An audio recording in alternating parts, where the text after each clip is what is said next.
is my OC. I want to draw her in some cool poses. Let's do this. Whoa, this kind of looks really bad. When did I get this bad at drawing bodies? Today, I'm going to be teaching you all how to draw bodies with the help of today's sponsor, Skillshare. Skillshare has in-depth classes taught by amazing world-class creatives.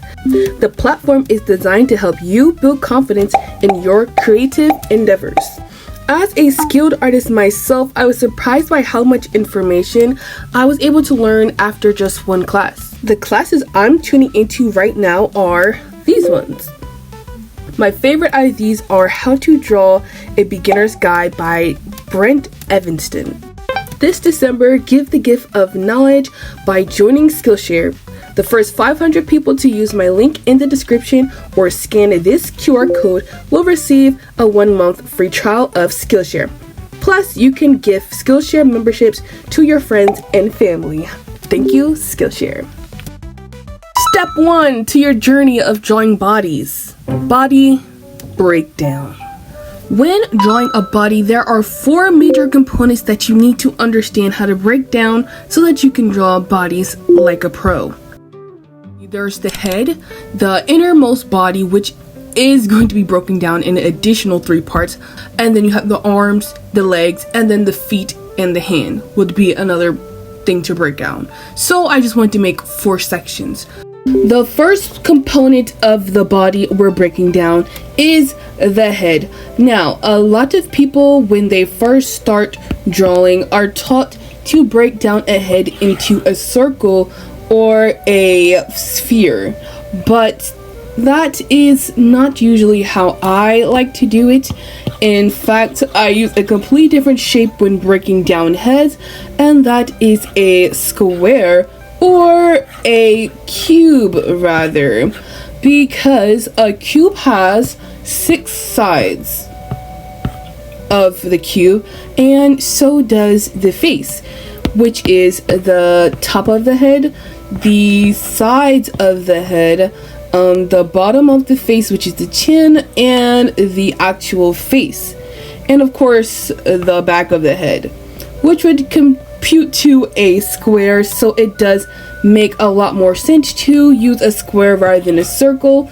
But when mapping out a face, if it's just facing forward, I do think that using a circle is a reasonable thought, but that's not how I do it. This is how I break down the face shape.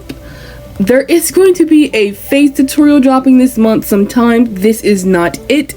This is just how you break down the head shape. So let's start with the basic one. This would be the front of the square. This would be the top of the square, and there is no sides or bottom of the square. This would be the side of the square.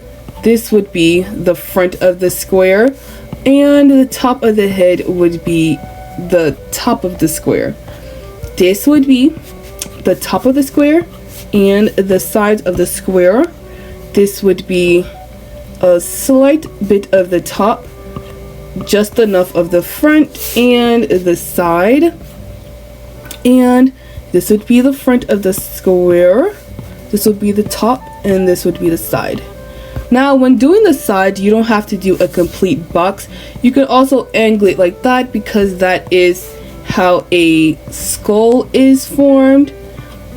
It does have this part where it divots in, so you don't have to do a complete box, but for the exercise, that's what I'm just showing. The bottom of the square and the top of the square, and there is sides showing a little bit.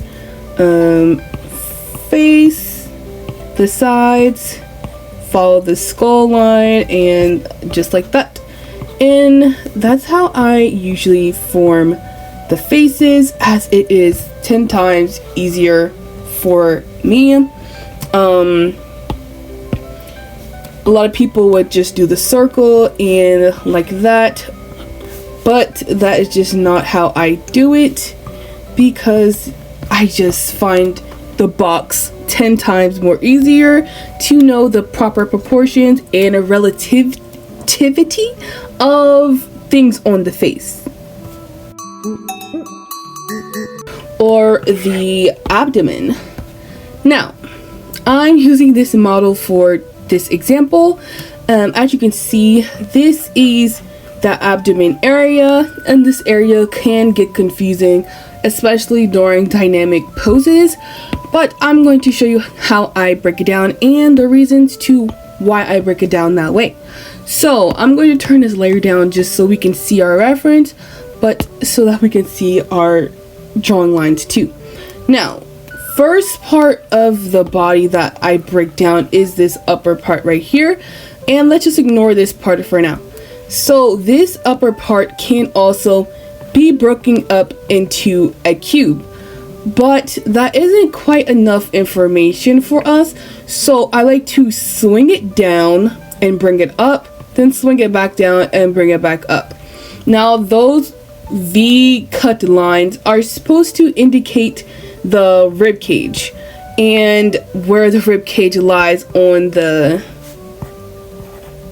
model that you're using, so you know where the hip and the rib attach. Now this part right here, that is like the center spot of motion, whether the hips go out this way or if they go out that way. This right here kind of decides that, and I like to use a circle to pretty much tell me where that is, and that can help you understand if you want to make a smaller waist by dipping it in like this, or if you want to make a bigger waist, you can make a bigger circle so that you know where the stomach might lie if you want to do something like that. But for this model, the circle would be relatively small, and that's how you break up the middle part of the abdomen. And as for the bottom part, I like to start off with a square, of course, and then instead of taking away a triangle like we did here, I add a triangle to the bottom, and that is how I break up the abdomen. Now of course, if this character that you're drawing or this model had a more pronounced chest, you would just extend it with another box and do the same method with an extra pair of squares and triangles. So I'll use blue to indicate if the chest was more poked out. So I would do something like this, bring it across, go up into a triangle, down and back across, and that would be the extended chest area. Now of course this can vary. Like I said, you can bring the waist in more or you can take the waist out more. It is all up to you. This method that I came up with is actually inspired by ball jointed dolls. It's actually not an original idea whatsoever.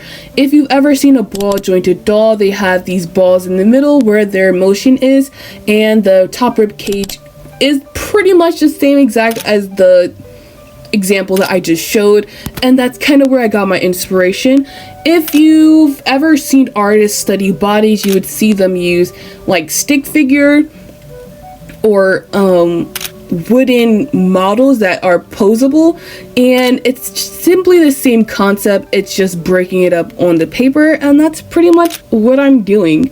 So maybe looking up ball jointed dolls that already have the broken down look to it, that could also help.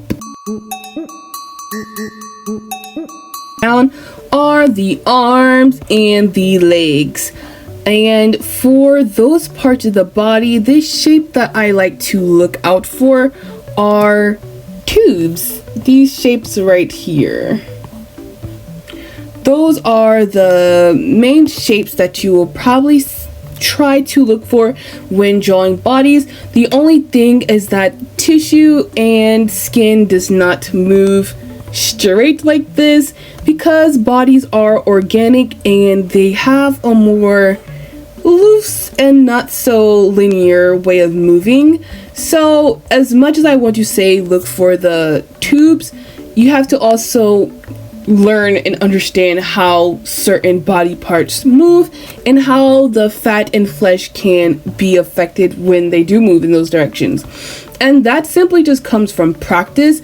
But to make things easier, it is quite literally a tube. And they're just tubes that connect at different points. And in the middle of those tubes, aka the joints, would be indicated with a shape of a circle, because that's just how I like to indicate them, because I've been doing it that way for years. Okay, and that's pretty much how I break those down. Now that you have all the joints, you just add your tubes in. And I want to say tubes and not just, boxes, because we want everything to look 3D in the best way possible, because we don't want a flat drawing unless that is your style. But since you're watching my tutorial, that's not really my style. I kind of try my best to keep things a little bit more poked out in 3D, and using tube like figures is the best for a more 3D look, I guess. But yes, that's how I break down the arms and legs using a simple tube technique. But when things start to get a little bit more complicated, you do need to learn that, the hips aren't quite just a tube, but a tube with a curve. Like that. And that's more of a realistic looking example. Of course, those little lines like that are good for knee expression, and learning to exaggerate the proportions is also a good key, because you are trying to make an art style around the way you draw bodies. So learning to either do more or less is a good way. Like how I exaggerate the fact that there is meat here, right here, but I'm going to just delete that meat for the fact of the style. And then this part, I do bump it out a little bit more for the fact of the style, I guess. And doing that is a part of stylizing bodies, how you imagine them in your style or as your characters. And as time goes on, you'll be able to not use tubes anymore, but for starters and practice, tubes are a must when drawing the arms or the legs. Now, when mapping them out, before you even draw the legs in, a good way to know where you're even going to position them is using lines with key marking points. And the key marking points would be the joints are the keys, and the lines are the points in which you would use to attach them, like this.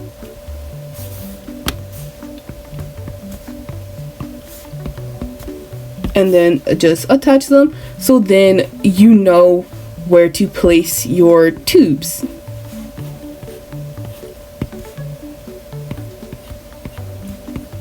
I'm doing it rough because I'm trying to use it in a way of a beginner and how a beginner would probably do it. So this is probably what a beginner is going to see on their first try around. And it's pretty good.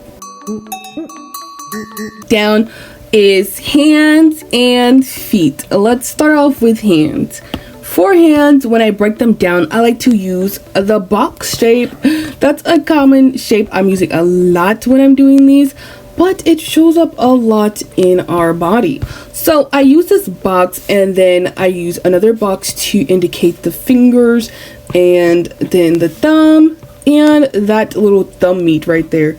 And that's pretty much it. It's quite easy, honestly, but I figured I should just show it anyways. If you want to get into the details, you can use lines to indicate the fingers, but for the most part, it is just a box. A lot of the times on my drawings, I don't even actually draw the fingers, simply because I'm drawing such a small drawing. The details of the fingers, fingernails and stuff don't really matter unless you're drawing something where it does matter for the character, like a Gyaru, where you would want her long nails to be apparent because it's a part of her characteristics as a drawing. Then maybe it would be important. But for me, when I draw traditionally and there's not much of an outlet of zooming in whatsoever, drawing fingertips and nails and everything like that is not important to me. So I literally just draw webbed hands and boxes, because it's all about suggesting what the viewer is looking at and not having to draw an exact replica of which you want them to think is there. And that is just how the brain works. If you draw a shape silhouette like this for a hand, and then you attach it to a wrist that is attached to a body, if the brain sees this attached to a body, it's gonna know it's a hand. Only someone who's being a nitpick is going to actually be like, oh, that's not an actual hand. It always eats in my occasion, so that's how I do it. I just use this as a square. These are tubes. These is just a rectangle, and it's all just shapes. And once you learn how to find those shapes within art in your drawing, everything becomes easier to draw, not just hands. The last component to breaking down a body are the feet. Now, honestly, I just use triangles, and that's pretty much the shape that I look for. Now, of course, if you want to break it down more, it's a triangle and then like that, but it is quite literally just boxes, just angular shapes that convey the same shape that you're going for. And that's how I draw feet. It's quite simple. I feel like the more you try to overcomplicate it, that's when it becomes hard. Now, of course, you can use round shapes for the front of feet, but for the most part, it is just boxes and triangles in this formation. And of course, for the ends of shoes, it's usually a round end, so I guess it makes sense that it's kind of maybe half circles also incorporate into drawing shoes. But for the side angles, it's always the triangle shape with a little box, and that is just the base of the foot. And how I like to break down different feet shapes. And of course, the leg is a tube like we learned prior. And yeah, it's really simple. It's better for me to show you than to say it, honestly. It's just these angular boxy shapes. Now that the body breakdown is done, if you're still here, congratulations, you've outbeat 50% of people. You're obviously enjoying the video and you should subscribe. But I have more exercises for you to follow to learn how to draw bodies. This first exercise I actually came up on my own, and this one is for the people out there who can't use digital because they don't have an iPad. This one is for you. For this little exercise that I kind of came up with, you'll need to print out some photos of images or anatomy that you want to learn or trace. In this case, I chose a Chun-Li, this girl posing. Something tells me it's also a cosplay, and then this leg folding pose. I put them inside of this sleeve of paper, and now I'm going to draw on top of the sleeve, which is plastic, so it will not actually do anything to the drawings underneath. And I started mapping out the body using all the techniques that I taught you guys a few minutes ago, and this is just more practice but in a traditional format. When I was doing them, I tried to adhere to the way that I was teaching you guys so that you can actually see what I mean and how I say it live in action, and not just through a digital pen moving on the screen, but actually see me doing it with my hands and stuff. I made sure to use like a paint marker so that you guys could see over top of some of these references, as the last two were kind of dark to the point where I think that using the orange was the best for visibility. But these bodies were, in my opinion, very fun, that I would definitely do on a regular day. But now that they're done, what you do now is just flip the piece of printed paper around, and now you can see the labor of your work. And you can even do another practice round on the back, and then when you're finished, replace it with a clean piece of paper. Now for this next clip, I was going to show you guys me making a bunch of sketches for Line of Action, but since Line of Action did not be very friendly to me and censor the images it sent me, it would take me very long to edit it, as I did an hour worth of sketches using Line of Action, which I definitely recommend, but we'll use that footage for maybe a future filler episode in 2026. But I did want to make a little drawing for you guys at the end of the video, just because I wanted to show you guys all the techniques but as a finished work. Okay, so you made it to the end of the tutorial. I think that is a good step forward into understanding how you want to do anatomy and why you want to do anatomy. This is the best tutorial you're gonna find out there. No, but yeah, I really hope this tutorial helped. I don't really do many tutorials because I don't find myself being good at teaching, but I really put my all into trying to get you guys to understand what goes on in my brain when I'm drawing, as it's something that a lot of people are truly curious about, and it's something that I do want to get out of my head and show you guys. So I hope this video actually did me justice on how to explain things, because that is a weakness of mine. But as you can see, I put a lot of the things we learned today into this drawing. If you think this is familiar, it's probably because it is. It's the Chun-Li drawing from earlier in our practice, and I really wanted to draw Chun-Li because I'm working on a lot of projects involving her, so I thought it'd be good to draw her today just for a little instant gratification. Of course, in this free draw at the end of the video, I'm not using all the properties that I taught you today, and that's because I don't entirely need them anymore. I do use some, but I don't use all of them, and that's simply because I am not at that stage in my drawing journey, because I've drawn so many bodies using this method that now I have graduated to a different level of trying to learn anatomy. And I think that way that I'm doing it now is trying to draw as little as structure as possible and to just draw the body. And that's because I am not quite, I would never say I'm a pro, and I would never say I'm a beginner. I would say I'm right in the middle, so I just say I'm a competent and proficient drawer. So the method that I use now is quite different, but I thought it would be a good idea to teach you guys the method that I used when I was first learning, as I figured that's kind of where you guys are right now when watching this video.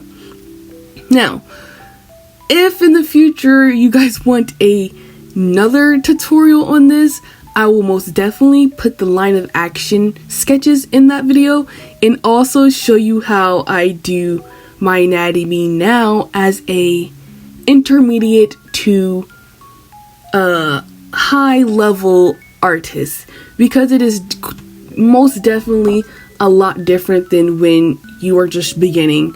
Because when you're beginning, you need to understand the rules so that you can alter the rules. And I feel like me now in my art phase, I am altering the rules that I've taught myself. And yes, everyone who is watching, I am self-taught. I was not taught by anyone but myself. Now, of course, I'll give some kudos to my high school teachers, but you know, what can you really learn in a high school art class when everyone's just going crazy? But yes, it's a completely different process, but in the same thought, it is the same process, because I had to learn this way to then be able to draw the way I draw now. So following these tutorials is definitely the right track to get where I am. If your art is something that you would like to see looking like my art, then maybe, just maybe, this tutorial can help you. So in 2 to 3 years, your art is improving in a positive way. When I'm drawing, I like to imagine that all my guidelines are there but invisible. So in a sense, I've kind of trained myself to see without it actually being there. And I feel like that's like something that all artists have, and it's only going to be there if you train yourself, and training yourself does take time. A lot of people think you're just going to watch one YouTube tutorial and you're going to just immediately know how to do it, and that's another reason why I don't like tutorials, because I don't want to promise anyone a miracle just by watching a 30-minute video, and it's not going to work that way. The only thing that this YouTube video can really do, if I'm being honest, is point you in the right direction. And I think this video can be rewatched a couple times, whether you watch it now and then watch it 3 months from now, or even a year from now, to understand and, center yourself and keep remembering the tips and tricks I left in this video. I definitely think that is how you're going to get better. But when I'm drawing in my present self now, I like to just imagine that all my mapped out structures are there, so that I don't actually have to draw them, and then that eliminates a step, which in turn eliminates time. And honestly, I'm all about spending a long time on my art, but I do think that a part of feeling like you're doing better is the speed in which you do your art. And I don't think that dictates the entirety of your art, but in my sense, I think it's a thing to be proud of when you can get to a point where you're hitting new records and finishing art at a higher pace than you did before. And I feel like I finally can see that in my own art and see that in myself, where I'm completing art and actually creating a lot of new things in a time period I did not think that was really possible for myself. Here is the finished artwork. I think it turned out super cute. I'm getting really good at rendering with paint markers, and I think it's because I'm trying to imagine myself as if I'm doing it digitally and trying to put detail in while also keeping the clean, simplistic look that makes paint markers paint markers. But if you like today's video, make sure you drop a like and let me know what other tutorials I should do, because these tutorials are actually kind of fun to make. Bye bye!